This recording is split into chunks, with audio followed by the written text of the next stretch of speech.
Imaginen esto. Van caminando por una calle de la Ciudad de México, una de las ciudades más grandes del mundo, y de repente el suelo pues cede. Se abre un hoyo. ¿Qué está pasando bajo el asfalto? ¿Por qué parece que la tierra, bueno, se está tragando partes de la ciudad? Hoy vamos a meternos de lleno en esta crisis, la de los socavones en la Ciudad de México.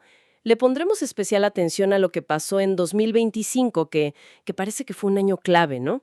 Nos basamos en una investigación detallada sobre todo esto y nuestra misión aquí es, bueno, ir más allá de la noticia rápida. Queremos entender las causas, las de verdad, escuchar qué dice el gobierno, qué dicen los expertos, qué dice la gente afectada y explorar qué se necesita para buscar soluciones reales. Vamos a intentar desentrañar este asunto que, literalmente, está afectando los cimientos de la ciudad. Y para ayudarnos a conectar los puntos, a entender este panorama tan complejo, contamos con el análisis de nuestro experto. Para empezar, a ver, ¿qué es exactamente un socavón? Desde el punto de vista técnico, porque leemos en las fuentes sobre algo llamado tubificación o erosión interna. ¿Es tan simple como que el agua hace un hoyo y ya? Pues sí y no. Es, digamos, la consecuencia visible de un proceso que ocurre abajo, oculto. Pero sí, el agua es protagonista. Imagina una fuga subterránea. Puede ser de agua potable o, peor aún, de aguas negras de un drenaje roto. Ok. Esa agua empieza a fluir por el subsuelo y, como si fuera un minero, ¿no? Va arrastrando las partículas más finitas del terreno, arenas, limos, las arcillas. Ah, las va lavando. Exacto, las va lavando. Y con el tiempo, este lavado interno crea un vacío, una caverna escondida justo debajo del pavimento. Arriba, pues todo se ve normal, pero por debajo hay un hueco. Vaya. Y eventualmente esa cavidad se vuelve inestable, el techo se debilita, a veces por el peso del tráfico, la vibración, y ¡zas! Colapsa de repente. Eso es la tubificación. Es un fallo estructural que se viene gestando, gestando bajo nuestros pies. Y se dice mucho que la Ciudad de México es especialmente vulnerable. ¿Qué tiene nuestro suelo que lo hace tan propenso a esto? Es que aquí se juntan varias cosas. Factores geológicos únicos. Hay que recordar que la ciudad se construyó sobre lo que eran lagos. Claro, el lago de Texcoco. Exacto. Entonces el subsuelo, sobre todo en el centro y oriente, tiene capas muy gruesas de arcillas lacustres. Son súper blandas, muy comprensibles y se mezclan con limos hasta cenizas volcánicas. Es un terreno inestable por naturaleza. Ajá. Y a eso le sumamos algo que nosotros mismos provocamos: la extracción masiva de agua del acuífero. Necesitamos agua para millones de personas, ¿no? Claro. Pero eso causa la subsidencia. El suelo se compacta, se hunde. Y lo crucial es que no se hunde parejo. Ah, eso es importante. Importantísimo. Es un hundimiento diferencial. Unas zonas bajan más rápido que otras. Y eso genera unas tensiones tremendas en el subsuelo que agrietan el terreno y, aquí lo clave para los socavones, dañan y rompen las tuberías que están enterradas. Entonces se crea el escenario perfecto para las fugas. Justo ahí, el escenario perfecto para que empiecen las fugas que inician la tubificación. Entendido. O sea, un suelo blando que se hunde de forma desigual y que termina rompiendo tuberías. Y con eso llegamos a 2025, que las fuentes señalan como un año crítico. Las cifras hablan por sí solas. 130 socavones en todo 2024, pero para finales de 2025 ya iban 164, superando el total del año anterior en solo unos meses. Esto ya no suena a incidentes aislados, ¿verdad? Definitivamente no. Ese aumento tan marcado sugiere un problema sistémico que, digamos, llegó a un punto de quiebre, de saturación. Y aquí es donde empieza la controversia principal que se ve en las fuentes. A ver. Por un lado tienes la narrativa oficial, la del gobierno de la ciudad en ese momento. Ellos tendían a culpar a factores externos, principalmente a lluvias intensas. Decían que eran atípicas, sin precedentes. Ajá, como un evento climático extremo. Exacto. La idea era que esas lluvias sobrecargaron el drenaje que ya estaba estresado, y eso provocó roturas y los colapsos. Casi como diciendo, fue la naturaleza. Pero esa no es la única versión. Para nada. Del otro lado tienes a muchos expertos, académicos de la UNAM, por ejemplo, y sobre todo a la gente, a los ciudadanos que lo viven todos los días. ¿Y ellos qué dicen? Su argumento es muy distinto. Dicen, a ver, las lluvias fuertes fueron, sí, quizá el detonante final, la famosa gota que derramó el vaso, pero no son la causa raíz. Claro. Para ellos, el problema de fondo es el estado, pues, lamentable, la obsolescencia de la infraestructura subterránea, las redes de agua potable y, sobre todo, las de drenaje. Hablamos de tuberías que en muchas zonas tienen 40, 50 años o más. ¿Tanto tiempo? Sí, sin el mantenimiento preventivo necesario, sin renovación adecuada durante décadas. Las lluvias, pues simplemente sacaron a la luz una vulnerabilidad que llevaba mucho tiempo ahí, creciendo. Y esto conecta con algo que mencionan mucho los vecinos, ¿no? La diferencia entre atender y resolver un socavón. Eso parece clave para entender la frustración. Precisamente, es que las autoridades reportaban cifras altas. Atendimos tantos socavones. Pero para los vecinos, atender muchas veces era nada más ir a echarle tierra, cascajo, taparlo por encimita. Un parche. Un parche, exactamente. Una solución temporal. Pero si no arreglabas la tubería rota que lo causó, pues era cuestión de tiempo, semanas, meses, la siguiente lluvia fuerte para que volviera a salir el hoyo, a veces hasta más grande. Híjole. La gente no quiere parches. Quiere que se resuelva la causa, la raíz del problema. Ok. A ver, vamos a desempacar entonces los ingredientes de este cóctel peligroso bajo la ciudad. Si tuviéramos que listar los factores que se conectan, ¿cuáles serían los cruciales según los expertos? Ya mencionaste la geología y la subsidencia. Sí, ese es como el lienzo, ¿no? El hundimiento diferencial que agrieta el suelo y estresa las tuberías. Luego tenemos lo que podríamos llamar una doble crisis del agua. Doble. ¿Por qué? Por un lado, la sobreexplotación del acuífero. Las cifras son, bueno, preocupantes. Se sacan unos 57 metros cúbicos por segundo, pero la recarga natural apenas llega a 31.6. Es casi el doble. Casi el doble. Ese déficit acelera brutalmente la subsidencia. Es un círculo vicioso. Y la otra cara de la moneda del agua. Son las fugas. Las fugas crónicas en la red de distribución de agua potable. Se calcula que un porcentaje enorme del agua que se trata, quizás hasta el 40%, se pierde antes de llegar a las casas. ¡40%! ¡Es muchísimo! Muchísimo. Y esa agua no solo es un desperdicio terrible en una ciudad con escasez, sino que además se infiltra todo el tiempo en el subsuelo, lo satura y ayuda a esa erosión interna que forma los socavones. Geología, subsidencia, sobreexplotación de acuíferos, fugas de agua potable. Ya parece suficiente, pero las fuentes apuntan a otro factor como el catalizador principal. Así es, muchas miradas expertas señalan al estado del sistema de drenaje. Ese parece ser el factor crítico, el que realmente acelera y agrava todo. ¿El drenaje? Sí, estamos hablando de una red gigantesca, complejísima, con partes que tienen más de 50 años. Algunas fuentes mencionan tuberías de 1975, incluso del Porfiriato. No puede ser. En zonas muy afectadas, como Iztapalapa, se calcula que gran parte de la red secundaria tiene entre 30 y 40 años. Son tuberías de materiales que ya cumplieron su ciclo, como el concreto simple. Están agrietadas, fracturadas. Y filtran, me imagino. Filtran constantemente aguas negras al subsuelo. Eso erosiona desde adentro, y con material muy corrosivo. Y además, ya no aguantan la presión extra cuando llueve fuerte. Simplemente colapsan. Entonces, si conectamos los puntos, el ciclo destructivo sería algo así como la ciudad se hunde de forma desigual. Ajá. Esto rompe o fisura las tuberías viejas de agua y drenaje. Exacto. Las fugas de ambas redes, agua limpia y aguas negras, van lavando el subsuelo de arcilla, creando esos huecos escondidos. Ujú. Llegan las lluvias fuertes, sube la presión en el drenaje dañado, saturan el suelo ya débil y ¡pum! El techo del vacío cede y se forma el socavón. Es una excelente síntesis. Es justo esa interacción perversa, diría yo, entre la geología natural, la gestión histórica del agua, o la falta de ella, y el envejecimiento crítico de la infraestructura enterrada. No es una sola causa, es la convergencia de todas. Y este problema tan técnico, geológico, hidráulico, pues tiene consecuencias muy reales, a veces hasta dramáticas en la vida diaria. Para ilustrar la escala, veamos algunos casos de 2025 que se mencionan.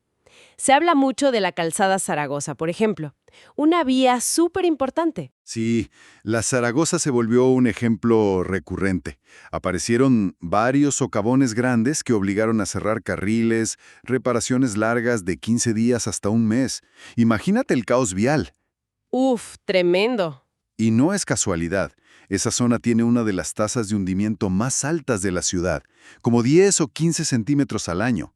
Las tuberías ahí están bajo una tensión enorme, constante. Otro caso que sonó mucho fue en Avenida de las Torres, en Iztapalapa. Ah, sí.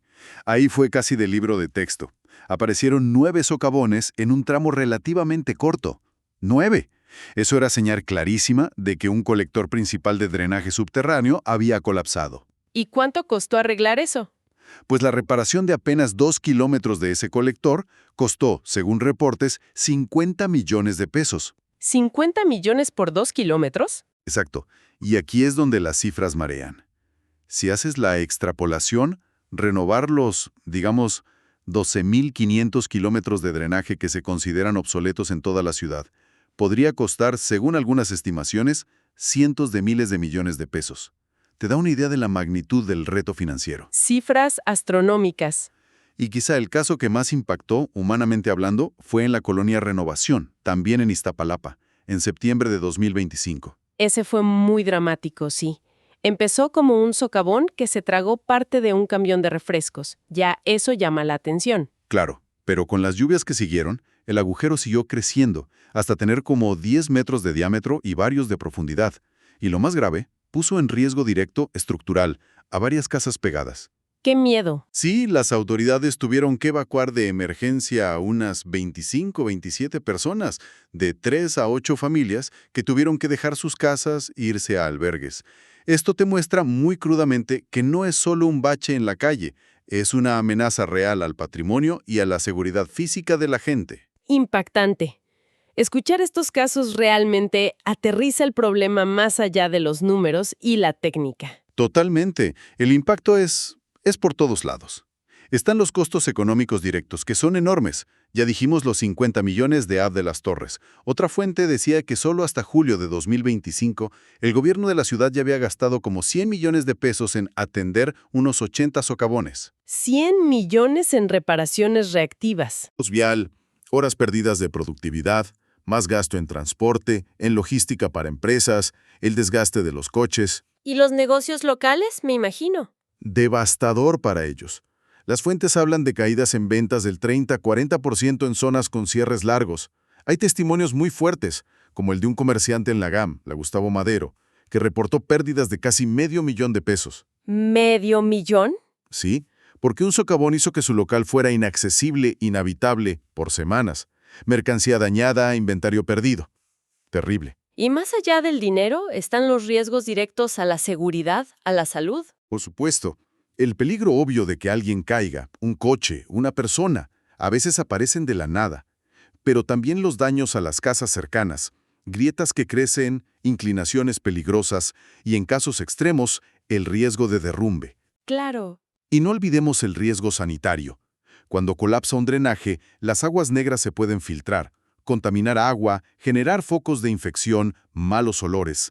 Afecta mucho la calidad de vida. Y me imagino el impacto psicológico. Vivir sobre un terreno que sientes que te puede fallar en cualquier momento. Ese es un costo invisible pero muy, muy real. La incertidumbre constante, el miedo de que el próximo socavón aparezca bajo tu casa o en la ruta a la escuela, genera una ansiedad, un estrés crónico en esas comunidades. Es vivir sintiéndote precario todo el tiempo. Todo esto nos lleva inevitablemente a las distintas versiones, ¿no? Las narrativas, las responsabilidades. Por un lado, ¿cuál era la postura del gobierno de la CDMX y sus organismos de agua en 2025, según las fuentes? Pues la comunicación oficial, como decíamos, se enfocaba mucho en la respuesta a la emergencia. Aseguraban que se atendían todos los reportes en coordinación con las alcaldías. El énfasis era en la acción reactiva. Y culpar a las lluvias. Y atribuir la causa principal a las lluvias atípicas, enmarcarlo como crisis climática. También, claro, promocionaban los programas de repavimentación como la solución visible para la gente. ¿Y los expertos, los académicos, estaban de acuerdo con ese diagnóstico? Mucho más estructural, más crítico. Insistían, La raíz del problema es la infraestructura vieja, la falta de inversión constante en mantenimiento preventivo y renovación por décadas. ¿Qué criticaban específicamente? Pues la falta de herramientas para monitorear bien el subsuelo y sobre todo la ausencia de planes maestros actualizados y que de verdad se aplicaran a largo plazo. Argumentaban que se necesitaba voluntad política real para entrarle al fondo del problema, más allá de los ciclos de 3 o 6 años.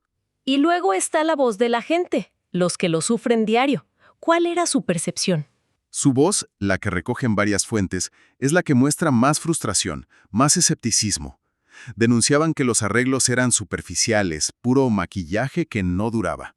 Lo que decías de atender versus resolver. Exacto.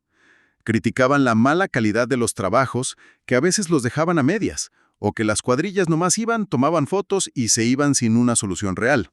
Hay una frase de vecinos de la GAM que es muy gráfica. Solo vienen, toman sus fotos y se van. Híjole, qué fuerte. Había una percepción general de abandono, de poca transparencia en los contratos de reparación y la sensación de que sus reportes, sus quejas, pues no llevaban a soluciones de verdad, a esa resolución que buscaban. Esta desconexión entre las visiones también parece señalar fallas más profundas en cómo se maneja la ciudad, ¿no? En la gobernanza.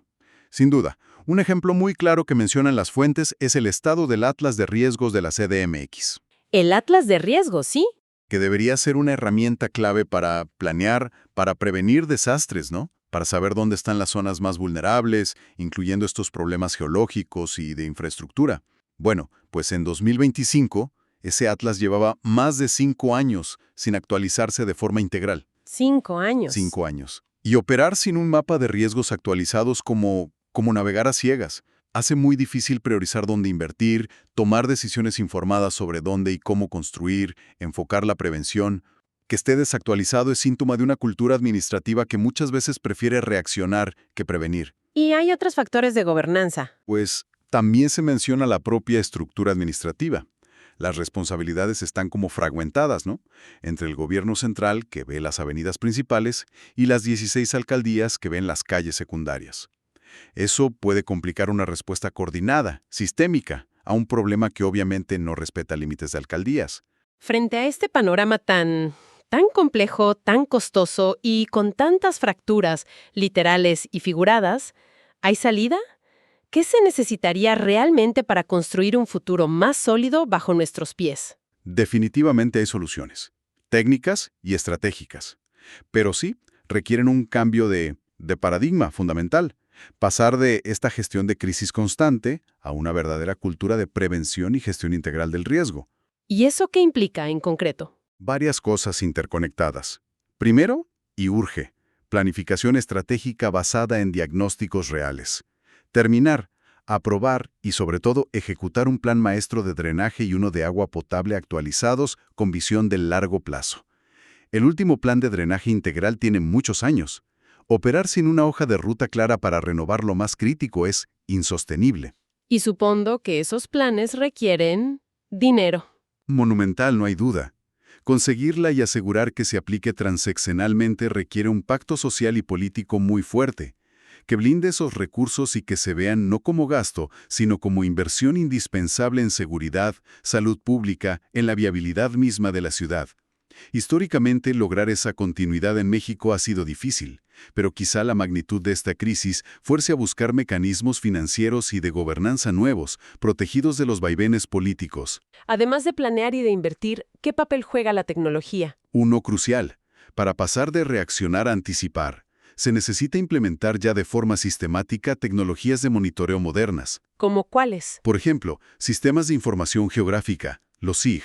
Son como mapas inteligentes donde puedes poner capas de datos, geología, estado de tuberías, zonas de hundimiento, reportes ciudadanos, para ver dónde están los puntos críticos. Ah, ok. También el georradar. Funciona como un ultrasonido del subsuelo. Puede detectar vacíos o anomalías antes de que colapsen. Imagínate poder ver bajo el asfalto y arreglar una oquedad antes de que se haga un socavón que paralice una avenida. Sería ideal. Drones con cámaras térmicas o sensores de humedad también pueden ayudar a encontrar fugas escondidas más rápido. La tecnología existe. El reto es usarla a escala y que la información sirva para tomar decisiones preventivas. Y todo esto tiene que integrarse en una planeación urbana que de verdad se base en el riesgo.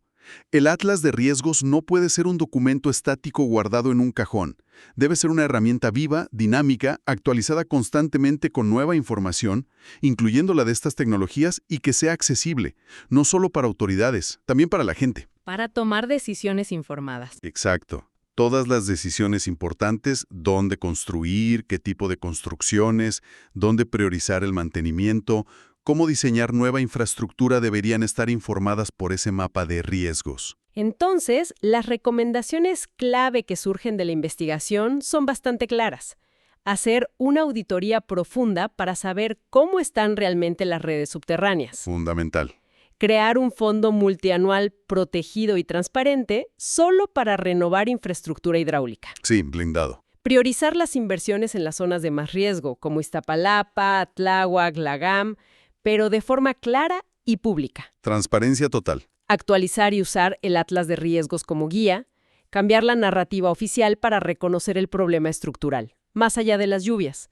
Y, muy importante, mejorar los sistemas de reporte ciudadano para que lleven a una resolución real, no solo a una atención superficial. Exactamente. Es un paquete coherente. Requiere visión de largo plazo, voluntad política sostenida, transparencia radical y, algo fundamental, empezar a valorar lo invisible.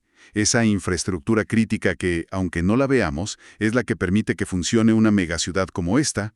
Pasar del parche reactivo a la cirugía mayor preventiva es el único camino sostenible. Bien, hagamos una recapitulación.